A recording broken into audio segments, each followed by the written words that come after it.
Good evening, everyone. This is Vishal, and this is our channel PowerWithin Psychology.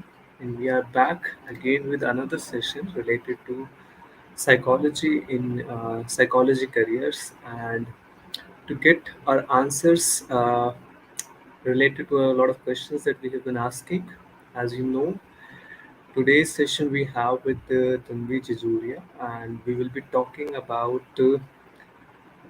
specifically about Masters in Applied Clinical Psychology from TISS and how to prepare for it. So I understand you might have a lot of questions, and you are welcome to put all of your questions in the chat, or you have shared some questions with us in the comments too, so we'll be taking them up. Please be patient. We have a lot of questions and we'll try to answer them.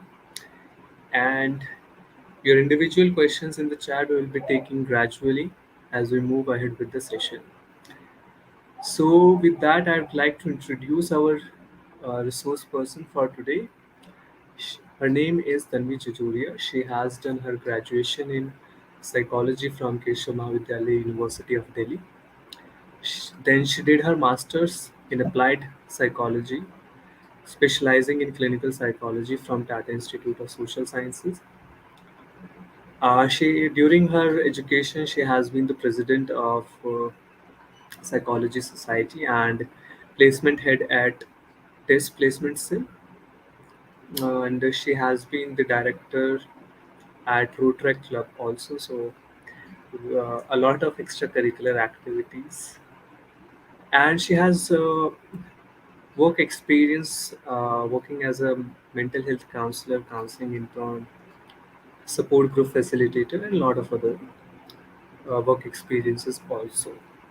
Let me tell you also that Tanvi has um, in her masters has started with one or two initiatives also, and keeps a lot of interest in entrepreneurship. So if the time allows, we will also be discussing these things with her. So with that, I welcome Ms. Tanvi to our channel and to our life. Welcome, Tanvi ji. Thank you so much, Vishal, for having me. And I really, really look forward to this conversation today. Ji. So, Tanvi ji, we are really thankful that you could take some time out and share your experiences and insights from your journey with us. So, I'll come to the point and I'll take questions that have been compiled from the queries of the students or our social media. So, first thing, Tanvi ji, you have done your master's from Tata Institute of Social Sciences and specifically from BAM Institute, but it is definitely under TISS only. So, how has been your experience of it? Definitely, it was a good experience, but if you could share uh, what one can expect if one goes to such an esteemed institute for education and training in psychology. Yeah, definitely, like you said, that the experience is good. But to elaborate on that, I think one of the major differentiators of TISS is the kind of curriculum that they follow. So when we talk about students pursuing masters in psychology, and still sometimes even after their masters they don't feel as prepared, or they don't feel like they have that practical exposure during their masters.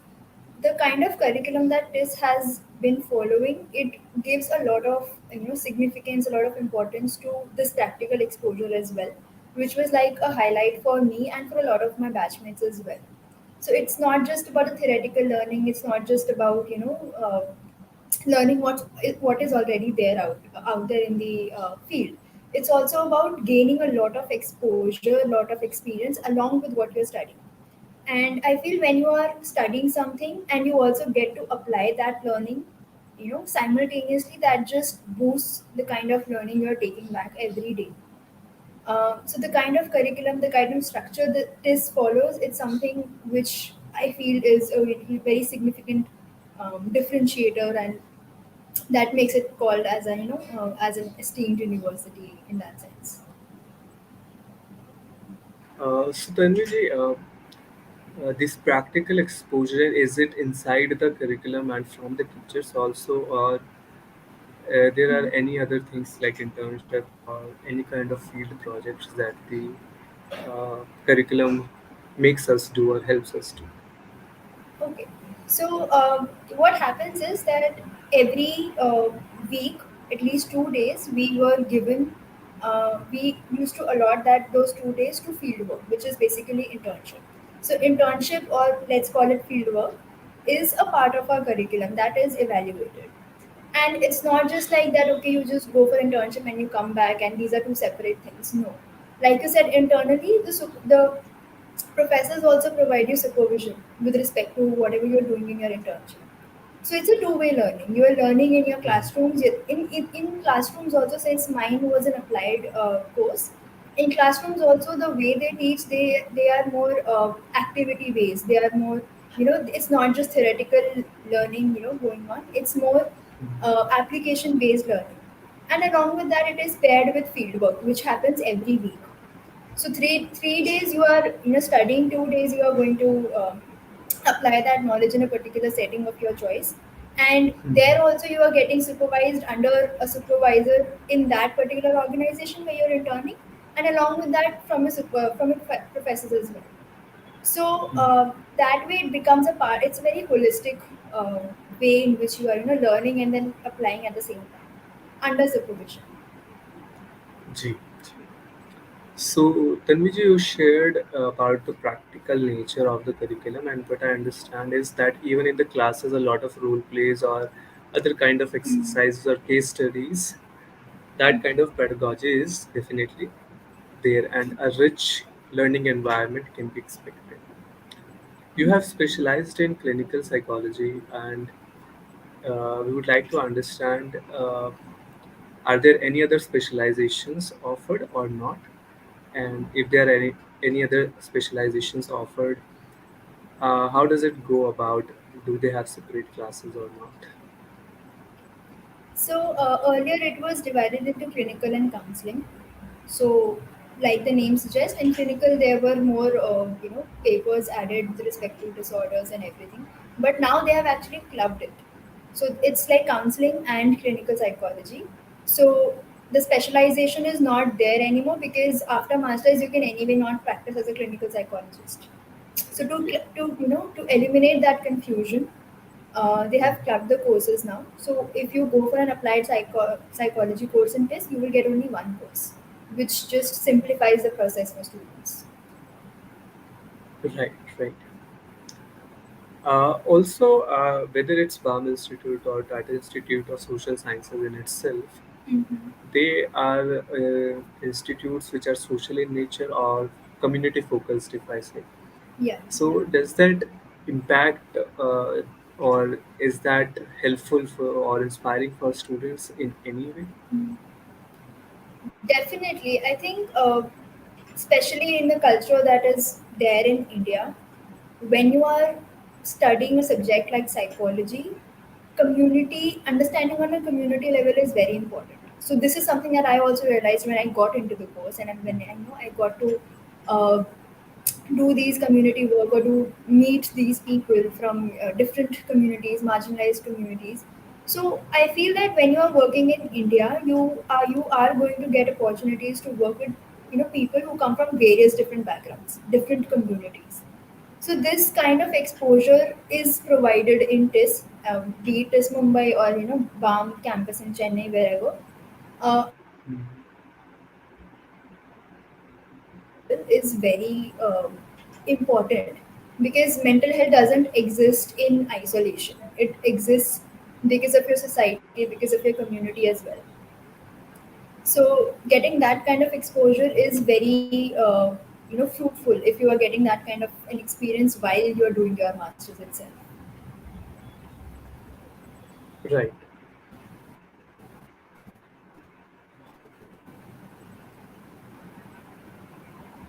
Tanviji, am I audible? I thought there was a Yeah, network yeah, glitch. Great. you're audible. So we'll move ahead and G. And at this point of time, I think students would be interested to know about the admission process. So even there is a question in the audience.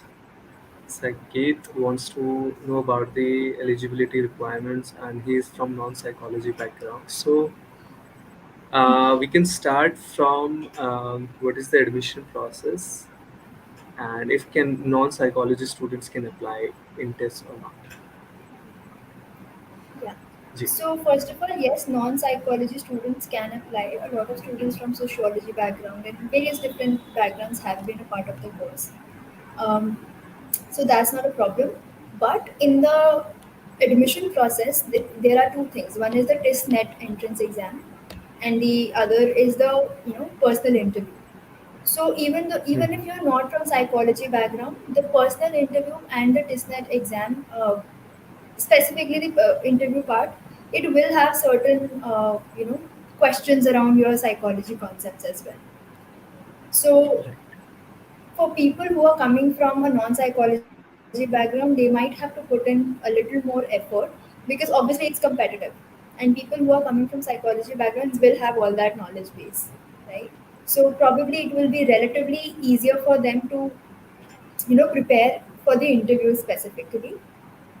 For non-psychology people, they will have to at least go through some basic concepts, brush up through some things in psychology that we study in graduation. So that is something that needs to be taken care of. Like you asked for the admission process, so first is the TISSNet exam, the objective test that we give, and along with that there is this personal interview that happens. Once you get a score from both these tests, like the written test and the interview, there is what we call a cutoff mark list that comes out, Mhm. and based on the campuses that you have chosen, you get to see which campus has been allotted to you. So the first the objective test that happens, the testnet, it is not based on psychology basically. It is more on the lines of English proficiency and your logical reasoning and maths, your general awareness. But the interview is more psychology oriented and your social awareness. Right. So I would just like to rephrase this for the people who are watching. So as far as the admission process is concerned, you have an entrance exam which is called TISSNet as of now, and there is another. This part is not yet out for psychology, but we can Yeah. expect maybe in coming years. As far as the second step is concerned, that is interview. So, Tanvij, when interview comes in, and especially the test interview, it's a very hyped thing. I think which is also called OA or something, oral assessment, I guess. Yeah, yeah, yeah. Hmm. Yeah. So, please shed some light on this. Uh, so, what is this interview thing? What is this test interview? And what kind of questions or what kind of things are asked? And how a student aspiring to go into test can prepare for it? So like I said, this has a very application based approach. Okay. So in the interviews as well, a lot of students, the places where they get stuck is that people have knowledge, people know the concepts and everything, but we get stuck about where to apply that or how to apply that knowledge. So in the interview as well, nobody will ask you direct concepts that tell me any specific concept ka, you give me a description of it. They're probably going to ask more application based questions, which gets a little tricky, especially in that pressurized situation where you're sitting in front of the interviewers and you're already under the pressure of giving the right answer, obviously. And then you just don't have to give the right answer, you have to apply that knowledge as quickly as possible and then give the right answer.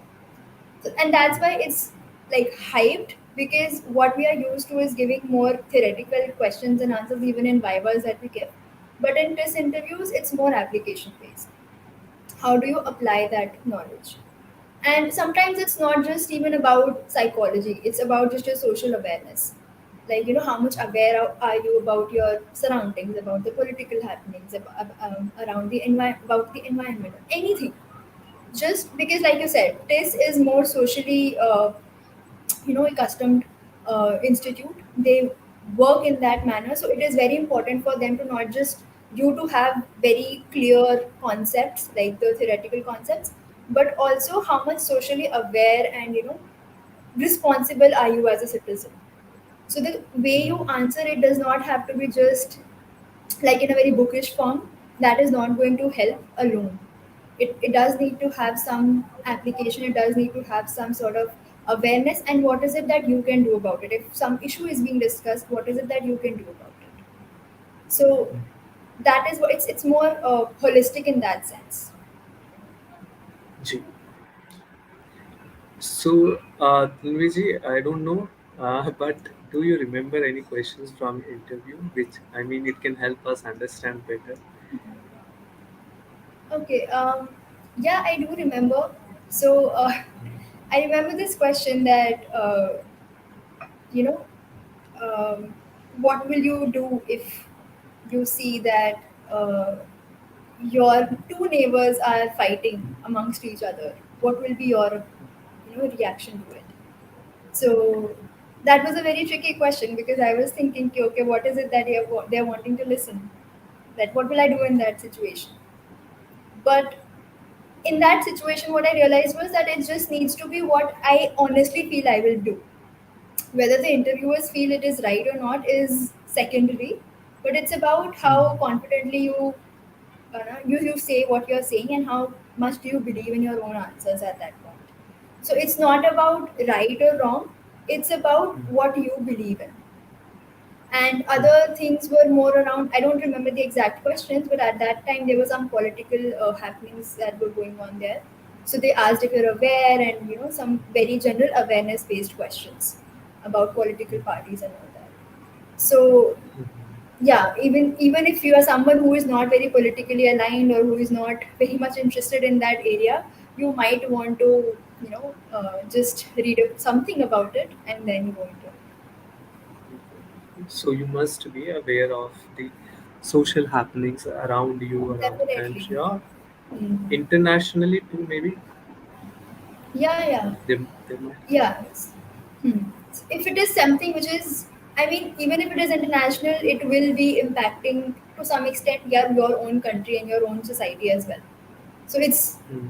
always good to know all these things. You never know. See, see. So another challenge for students, Tanviji, is I think that's paragraph or essay that you need to write, Hmm. and you get, or maybe now it's. I think we saw it also that it was you had to speak on it. Yeah. So in the last years, so how to go about it, and if you can share the topic you got in your time. Uh, so in those paragraphs, see, the thing is that when we get a lot of time first of all to write those things. So one thing is that a lot of people students specifically get stuck in the idea that मैं ऐसा क्या लिखूं, what should I write that sounds very good and clever and smart and all those things. So first thing is Hmm. that just try to identify what are your original thoughts about it. Okay, whatever the question is, forget about the theme, just reflect on what are your original thoughts about it. And there is also this paragraph where you need to based on the theme only, you also need to explain what you have done over the years, and like it's like an SOP why you should be selected as a student here. So in that Okay. also, it's important to not just elaborate on a CV. In CV we write very in a bullet points form, and there we just describe it. No, it also needs to have two three things. That one, what you did as a student, right? Hmm. Second, what your vision has been like, or if there was a problem that you could see. And the third is, Hmm. how do you apply that knowledge in solving these problems.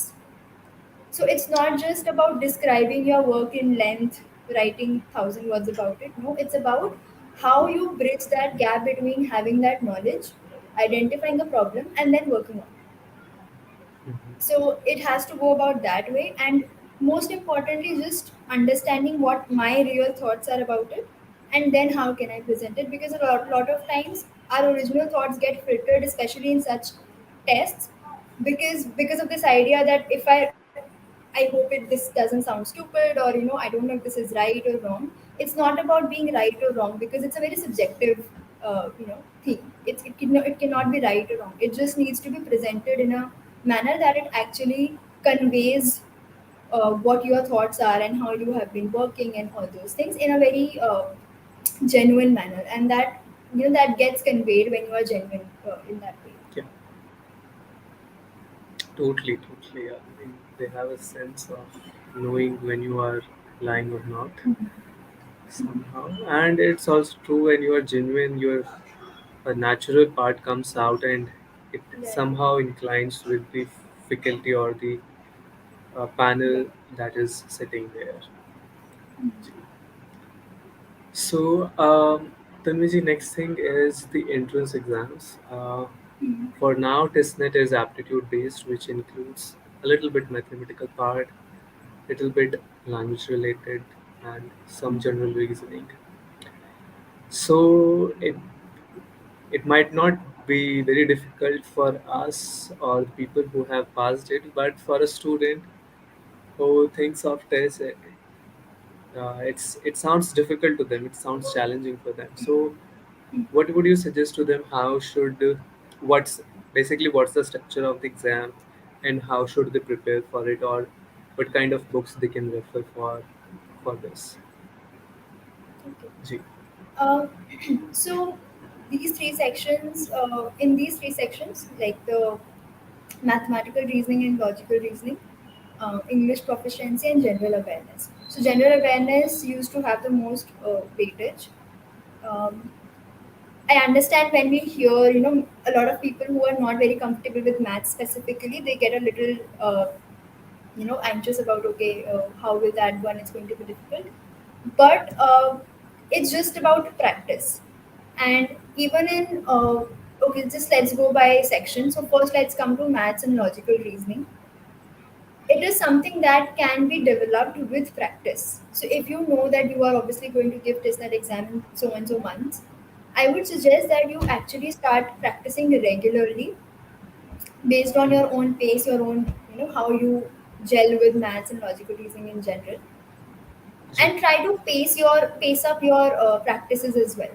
So what I used to do was that I used to practice the questions, but at the same time I also used to pace up. So if I just have, for example, 30 minutes to give to a particular section, I also need to practice, working in those 30 minutes also. So a lot of times students practice, they study, and they do everything, but they don't take into consideration the time constraint that they will have at that time. So you, whatever section you are studying for, whatever section you are practicing for, take into consideration what time you will have at that time while giving the actual exam, and try to prepare practice accordingly. Not just the concept, but also the time management. That's very important, because what happens is during the exam, one thing that we already have in mind is that is difficult, and the Yeah. second is that okay, some difficult question comes up. At that time, we forget about time. So even if you know an answer, even if you know how to go about it, you will get blank at that time. So it's not just about preparing for the subject, but also preparing for that pressure and that time constraint that you will have. So for maths and logical reasoning, you can, first of all, there are a lot of mock test papers available online for free also now. So you can go through that. There are past year exam papers that are available, so you do practice all those things. Sometimes there is a repetition also, so you might get lucky with a few questions here and there, but it can be really helpful just to get an idea what kind of questions actually have come in the exam. Ji. Third thing is the books that are referred for CAT, especially for maths and logical reasoning, that are really helpful. So the questions that may come in your test net may not be that difficult. So once you have prepared on a more difficult level, the questions that come in the exam will not seem that threatening. So just to prepare, you can refer to those books. For English proficiency, again, I would suggest you have books available for CAT over there as well. You do a lot of reading because that also helps you develop vocabulary and grammar and everything. So pick up a book and read more as much as you can. And for general awareness, so I would just like to differentiate here that general awareness is different from general knowledge. A lot of people study about static information, general knowledge, but in the exam it is more focused on the awareness of the present. So, like I said, the political happenings is in sports, international, domestic, anything. So it's not just about general knowledge, some scientific facts or chemistry of a question. No, it's more about general awareness, what is happening around you. So these are two separate things. So prepare accordingly. And for general Sure. awareness, just read as many newspapers. If I used to have this news app in my phone, so that was really helpful. And in fact, I got to read one news article while I was going for my TISS exam, and I got the exact same question about the same article. So that way it helps. So it might something might happen with you as well. Ji. So thank you, Tanviji, for taking our questions and answering them so elaboratively and sharing your experience about the exams and the course and your journey. I know that you, while during your master also, you started one or two online initiatives also for mental health. One was during COVID, specific to COVID. So could you share a bit about that with us? So towards the end of our masters in May 2020, yeah, sorry, May 2021. Uh, it was the COVID wave at that time, and we could see that a lot of people were, going through a lot of distress. And at that time, people needed support, but a lot of people could not afford or were not in the state of mind to, schedule sessions and pay and all those things. So as a group, me along with my other batchmates at that time, came up with this initiative called CO-WeCare, wherein we provided free sessions up to 4 sessions to people who were affected by COVID. So if they were grieving loss of someone, or even if it was not a loss, people just had a lot of issues at that time. So we used to provide free sessions to them, and in case they needed more support beyond those 4 sessions for other concerns, we used to refer them to other professionals. So we did not leave the people hanging over there. So we carried on this initiative for about a couple of, actually 3-4 months. And yeah, that was one initiative that we worked on, and still students are working on such initiatives from this.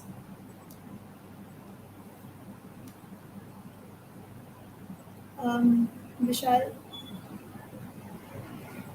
Yes, I was on mute.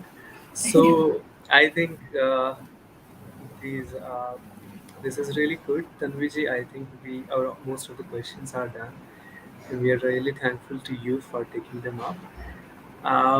For our audience, I just want to share that Tanviji will soon be starting her own practice as a counseling psychologist. So we wish all the best. We wish her all the best for her efforts and future prospects. We're starting her private practice. We need more. Definitely, we need more entrepreneurs in this field. So kudos to that. Thank And you so maybe, much.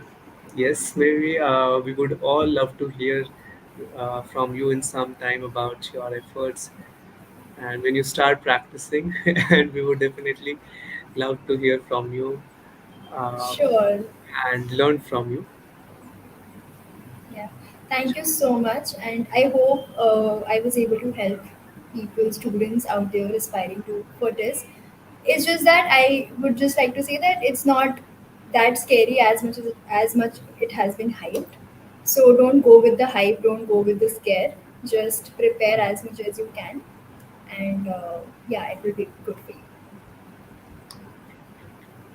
So I'm sure, Tanviji, that it was really helpful to all of us and on the part of the all the psychology aspirants on our platform and on the team behalf of the team power within. I'm express my gratitude to you for taking out your time and be with us for today and on taking up questions related to TISS and Masters in Psychology. This will help a lot of students and guide them for TISS, I'm sure. I hope so, and thank you so much to the Power Within team as well. It's a great initiative. Thank you, Tanviji, and for all the people who are watching and who will be watching later on. So, this is us for today. In a couple of days, we will be coming up with another discussion related to careers in psychology and taking up questions on your behalf to our resource persons. So, stay tuned and we'll connect. Uh, Till then, take care. Have a good day. Best wishes for your preparation and whatever you are doing in psychology. Let's take this field to the next uh, heights and let's more contribute more and more to the society.